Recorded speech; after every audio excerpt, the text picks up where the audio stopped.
Welcome to the Kokoro Health and Fitness Podcast, where we cover topics about the mind, body, and spirit to help you become a happier, healthier, and ultimately the best version of you. I'm your host, Joe Miller, owner of Kokoro Health and Fitness, a small group and personal training studio located right here in Atlantic Beach, Florida. Today's topic is how to manage stress when it feels overwhelming. I will cover why it's important to manage your stress, how to identify some stressors, and lastly, I will give you some ways for you to combat your own daily stress. Before we get started, a quick disclaimer. This channel is for informational purposes only. Our goal is to help create a stronger, healthier, and happier community of mentally, physically, and spiritually fit individuals by providing information for discussion that has helped us and our clients both personally and professionally. If you are in need of immediate help at this time, we recommend that you seek a medical professional and not just rely on the advice from some random dude on the internet. Before we move into our first topic, here's a story about why I can tell you how to manage your stress. In a former life, I was in the United States Navy for 8 years, and during that time, I traveled the world, experienced high levels of stress, sleep deprivation, all that while having to make sound decisions to make sure that the job got done correctly and nobody got hurt. After I got out of the military, my wife and I traveled the country in our self-built van for 2 years straight, and every night having no idea where we were going to sleep next. And then now we have started our own business, and that is a beast in its own. The reason I tell you this story is because I want to connect you person to person. We all have our own stressors, and I just wanted to share a little bit with you about the high levels of stress that I've experienced and the ways that I've overcome them and how I've helped people to overcome their stress. Let's move on to the first topic. Why is it important to manage your stress? I'm going to talk about two things, the physical effects and the emotional effects. First one are the physical. Losing body fat is way harder. So if you have a health goal and that involves losing body fat, the higher levels of stress you experience without being able to manage it appropriately, the more difficult it's going to be to lose weight. Next, your sleep quality goes down. When your sleep quality goes down, your entire life suffers. There is several studies out there showing the detrimental effects of sleep deprivation and having poor sleep quality. Another area is that your likeliness for longevity decreases the more you're stressed out and the less you manage it appropriately. Then, of course, just overall negative health effects. Stress literally leads to sickness if you don't know how to manage it properly and you don't have healthy ways to deal with it. Then some of the emotional effects you're going to feel, you lose all your happiness and you will find that you have a lack of joy in the little things that used to bring you joy because you're so stressed out. It's not that those things aren't fun anymore. It's that you aren't handling your stress well enough so you can enjoy life. And all you feel is all those little stressors and pressures just pushing down on you. Another thing that happens in your emotional state would be self-sabotage. You'll start spending money in places that don't serve you, trying to make up for those stressor feelings. Another thing you'll start doing when you're overly stressed is negative self-talk. You'll talk yourself down, even if it's something that you're very good at, that you know how to do. If you're super stressed about it, you might say, oh, I suck, or I'm not good enough. Any of those things start happening a lot more when you're highly stressed. And then another thing on your self-sabotage would be a lack of self-belief. The more stressed you are, the more you feel you can't do what you need to do. And that lack of self-belief alone is a very detrimental effect. And then another area that will happen in self-sabotage is if you're highly stressed, you may be projecting that onto your relationships and straining them for no reason at all other than you are stressed. Those aren't all the reasons that you should be managing your stress, but they're pretty good ones. If you have negative physical health effects, you strain your relationships, and you have self-doubt, those three alone are a reason that you need to start managing your stress better. But before you can manage your stress, you need to identify what your stress is. Identifying what is causing your stress is a critical step on the path of managing your stress. I recommend that you write down or create a flow chart of the categories that I will be covering in this podcast. This will categorize your stressors and shape them in a way that will help you understand them. Sometimes the things that we actively engage in every day are only the surface level stressors, and there is a much deeper problem below that you might not even recognize. This is a method that I've personally used in my own life. I've used it to help friends, family, clients. When you write it down, it really shows you exactly what you need to look at, because we can think up here all the time, but putting it on a piece of paper and actually getting eyes on is a very good way to identify what you're actually stressed about and what your focus is on. Because sometimes what your focus is on isn't the thing that's really bothering you. Let's move on to the categories. The first category we're talking about is work. And the two areas that I want to talk about are the physical and the emotional effects of your job. Physical stressors can be standing all day, sitting all day, being on your feet, swinging a hammer all day. It doesn't really matter. What I want you to do is identify what areas at your job that are physical stressors and how they make you feel. Next, the emotional stressors, finances. Is your job covering your lifestyle? That's a very important thing you need to figure out. And then another emotional stressor could be the environment of your job. What are your coworkers like? What is your boss like? Are they uplifting people or are they constantly negatively speaking to you? Next category we want to write down is the home. Is your home organized? Is it clean? And is it in disrepair? The more cluttered and the more chaotic your environment is, the more cluttered and chaotic your brain is. Next, we move on to the relationships.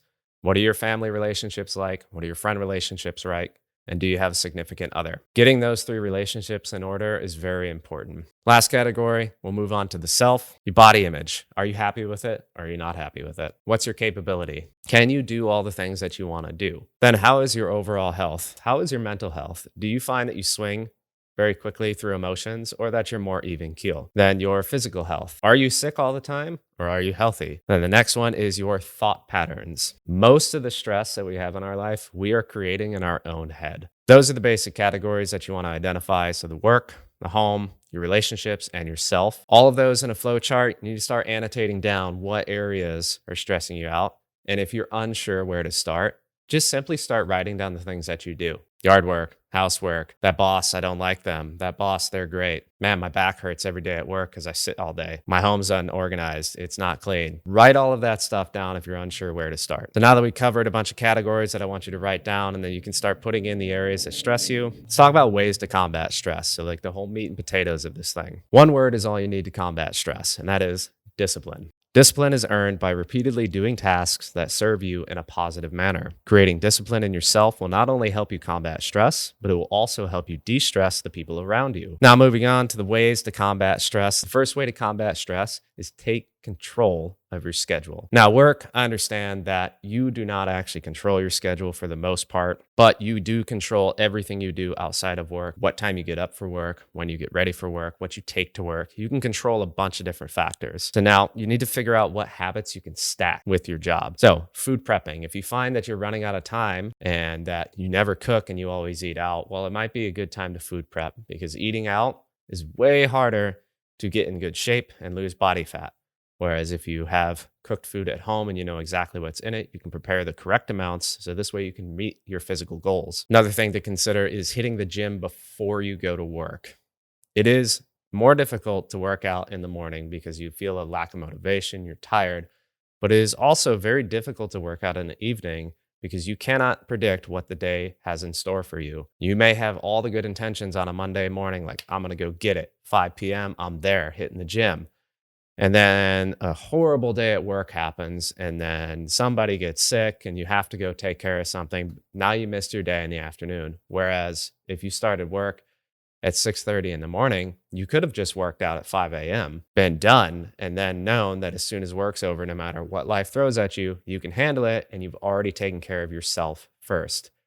If yourself is taken care of, you're more capable of taking care of other people. Another thing to do, instead of stopping for coffee every day, just buy nice coffee and get a coffee pot that can go on a timer. You grab your cup on the way out the door. That saves you time. And every little bit of time you can save in the morning is just a little less stress. And then lay out your clothes ahead of time. It is a very simple yet effective way to de-stress your life a little bit. So what we're doing by doing some food prep, hitting the gym before you go to work, scheduling your coffee pot, and then laying out your clothes ahead of time. So we're eliminating 4 decisions and 4 stressors that are going to impact your life. And the more small stressors you can eliminate, the less overall stress you'll have. Then the last thing would be to remove any of the unnecessary stressors. Are there extra steps that you're taking that you don't need to be taking and you're not really sure why you do it? You just kind of do it because it's a habit. Eliminate it. And the way to identify that is the flow chart that we talked about earlier. Now that we talked about work, let's move on to some things you can do in the home to combat your stress. Take control of your schedule, of your bedtime and your wake up time. Kind of coincides with the work thing, but even on the weekends, if you want to get the most out of life, using the weekend as an excuse to catch up on sleep doesn't really work. Now, it is understandable. If you are sick, your body needs rest and recovery time. But if you just don't feel like it, that's not the same thing. Every time you just don't feel like it and then you don't do it, then you later stress about that day, how you run out of time. You created stress just because you didn't feel like waking up. Whereas if you would have just got up, did the thing you need to do, you wouldn't be stressing about it. The next thing you want to consider is scheduling your leisure time. If you pre-plan your leisure time, once you get to that point in time, you then can fully embrace that leisure time. The other thing you can do in the home would be to remove unnecessary stressors. Do you have clutter everywhere? Do you have things in your home that you don't use and you're not sure why they're there? Get rid of them. If it's not serving you and it's just in your home and you constantly look at it and it bothers you just a little bit, you're like, ugh, then get rid of it. It's not serving you. It's not doing anything beneficial. And I promise you, in a couple months, you're probably not going to remember what it was. Just eliminating that clutter from your life, creating a more organized home, is going to eliminate stressors. Now let's move on to how to combat your physical stressors. Eat food that serves you and your goals. Eating food that makes you feel like shit does not serve you. So eating fast food all the time, drinking sodas, drinking energy drinks, consuming excess alcohol, all of those things don't actually help you. They hurt you. They give you that temporary boost, but then long term, they just mess you up. The Western diet is awful because it's fast, it's heavy, and it's very, very calorie dense, but not nutrient dense. Another thing you can do to combat your physical stress is to regularly exercise in a way that serves you and your goals. So think about what you have that are physical goals. Find a way to work out to do that. If it's just general health and fitness, 3 circuit training days a week that are your full body would be the way to go, and then stretching every day and just being a little more active. Another thing to combat your physical stress, if your job is very laborious or if you're sitting all day, those things are different, but they're still stress. Sitting all day can create pronation in the shoulders, cause lower back problems, tight hip flexors, weak glutes. Working physically demanding jobs all day with a repetitive motion, of course, beats your body up. Learning a new skill to maybe go to a different industry might be the thing that you need. Start looking up those different industries. And once you find one that sounds interesting, start looking up what it takes to be in that industry. How do you work in that industry? What are the hours like? What are the physical demands?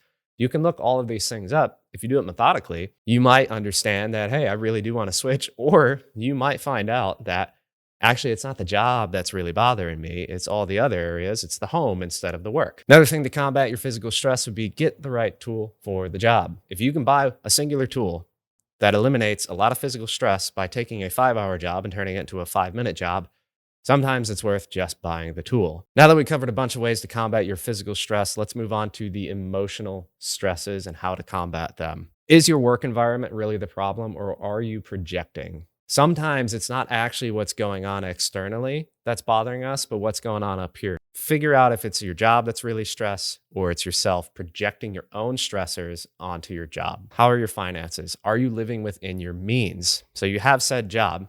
Is the job really stressful because it doesn't pay you enough? Or do you spend too much money? Do you buy frivolous shit on Amazon all the time that is completely unnecessary, that doesn't actually serve you, but it brings you that little blip of joy? If that's the case, then maybe stop buying outside your means and take a spreadsheet or a flow chart, whatever you want to do. Write down every single thing that you have bought for a whole month. You'll be disgusted at how much you waste money on. We covered the work thing for emotional stress. Let's talk about the home. If your home is neat and orderly, it will cause less stress. If it's dirty and you're sick all the time, that is a physical stressor, which then can create an emotional strain because you don't know why you're sick all the time. Nobody likes to be sick. It's not fun. So by being neat and orderly, cleaning your home, and then taking care of all the repairs as they come up and as you need them to be done, that eliminates the emotional stressors because now you don't have to worry about it. That's just one less thing that's going to be on your mind. And if you have less things on your mind, you can focus more on the present and exactly what you're doing at the time. So taking care of the things in the home is extremely important to combat your emotional stress. Now let's move on to combating the emotional stress of your relationships. This one's a big one because we all have them, whether or not we think we do. Do your relationships serve you, and do you serve your relationships? Getting rid of toxic relationships in your life is very important, but the first step to getting rid of toxic relationships is to identify if you yourself are toxic. When you're hanging out with your friends, do you bring up things that get a rise out of everybody of negativity, or do you provide encouragement and happiness with the things that you talk about? If you're the one always bringing up the negatives, you're the toxic one. If your friends are always the ones bringing up the negatives, they're the toxic one. Now, that doesn't mean you have to eliminate your friends. What that does mean is start being less toxic yourself by not talking about all the things that are negative, instead switching to the things that are positive. That's not denying the fact that negative things happen, but what it is just focusing on the positive things. Where you focus is how your life will be. If you focus on things that are happy all the time and things that bring you joy and the positivities in the world, you will be happier. If you constantly focus on the negative things in life, the things that make you upset, that really get you riled up in the chest and you don't agree with, you will just be a miserable person. Then another thing to consider in the relationship, do activities together that are healthy and bring you joy. And another thing to think about in your relationship is you didn't pick your family, but you can pick your friends and you can pick your significant other. That is extremely important to understand. Family loyalty, I do believe, is an important thing. But if your family is constantly bringing you down, telling you that you're not worth anything, and just everything you try to succeed at, they just talk down, you did not get to pick those people, so you owe them no loyalty. Friends, you get to choose these. The saying goes that if you have 5 friends that are smokers, you'll be the 6th. If you have 5 friends that are successful, you will be the 6th. So choose people that lift you up instead of bringing you down. Next thing, your significant other. Not going to give you a ton of marriage advice, but the biggest thing I will tell you for a significant other, communicate, communicate, communicate. Open up the lines of communication and express how you're feeling in a calm, concise way. If you do not do that, you will create problems where problems aren't even existing because most problems are just miscommunication. That will eliminate stress in itself. It's uncomfortable at first, but once you get used to it, as you start communicating at a higher quality level, your communication skills go up and they are less stressful to then communicate and relay your points.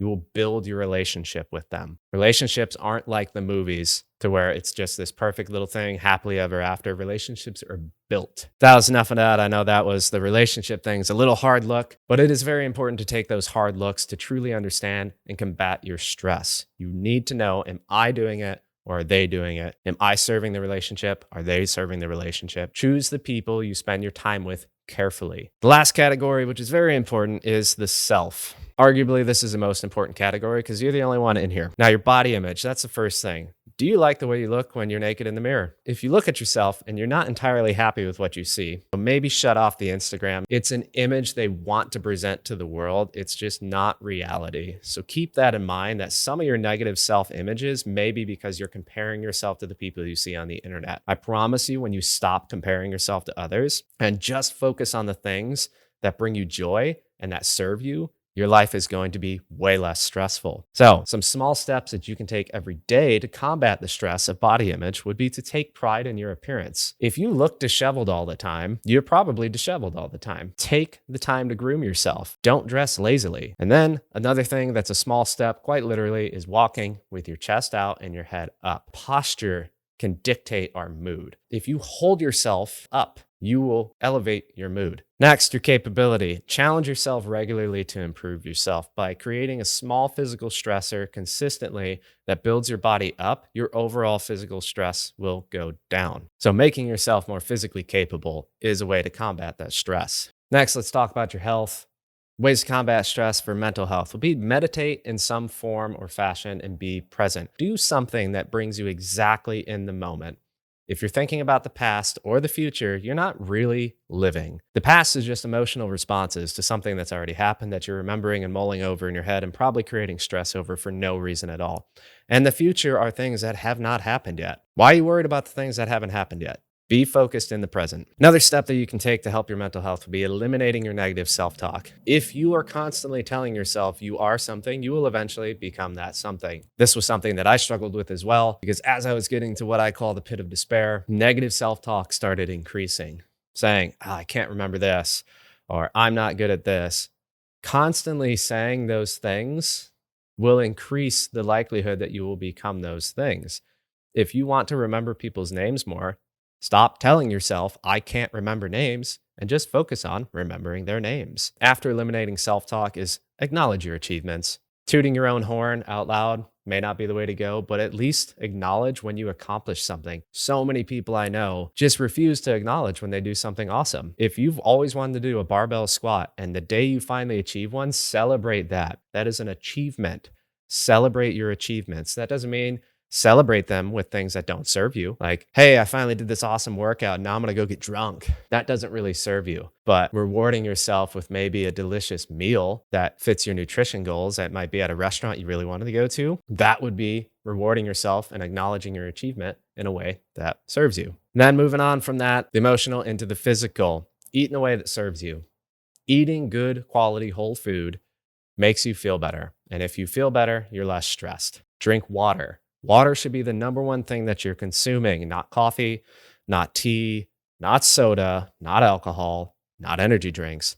Water. Then exercise. Physically challenge yourself on a regular basis. That will create less stress overall in your life. It can lead to the mental benefits as well, because if you go and do this physical workout, you can feel accomplished for that day because you just accomplished something very difficult. It was challenging both physically and mentally, and you achieve that every time you go in and knock out a workout. That is achievement. And if you're unsure how to exercise, it's not really a problem anymore. You can go on YouTube. You can check out some of the videos that we have. I show you what to do and tell you how to do it. It's very straightforward. Now, if that's not your thing, find a small group training or personal training. Learn how to do it. The only person that's in the way from not exercising is you. Those are some of the ways to combat stress. Talk about work, the home, your relationships, and yourself. If you organize all of those things and you create that discipline in your life by continually making small steps in a direction that serves you, you will be less stressed. It does take time, but the more you commit to it, the better results you have. In summary, stress is a silent killer. Learning how to manage your stress properly will improve your physical and emotional health. Now you have the tools in your life to identify the stressors and combat them with a methodical approach to help you become less stressed and achieve your goals. It is important to take small, consistent steps every day if you wish to be a better version of yourself and have a better life with less stress. Do not worry about everything at once. Be like the tortoise and not the hare. Now, I have linked an article below called Psychosocial Stress and the Change in Weight Among U.S. Adults. I encourage you to read it. It's very interesting findings. Stress is a major factor in the lack of health in America and around the world. So taking more control of your life and eliminating the unnecessary stressors will create a healthier and better life for you. That's it for the podcast, guys. I know that's a lot of information at once, but in a nutshell, take control of your life. If you take control of it and you focus on being present, you will eliminate unnecessary stress. You will be happier and you will be healthier. Thank you for joining me on the topic of how to manage your stress when it feels overwhelming. If you found value in the information presented, give us a like, subscribe, and share this with a friend who may benefit from this as well. If you are local to the Atlantic Beach, Florida area, and you would like to make positive changes to your health and fitness, check out our app, Kokoro Health and Fitness, on the Apple and Google Play Store, or kokorohealthandfitness.com, which is linked below, so you can sign up for your 7-day trial to experience fun, dynamic, full-body circuits in a small group training. If one-on-one is more your thing, we also have you covered with personal training sessions as well. We hope you have a great day. Remember, the happiness is a state of mind.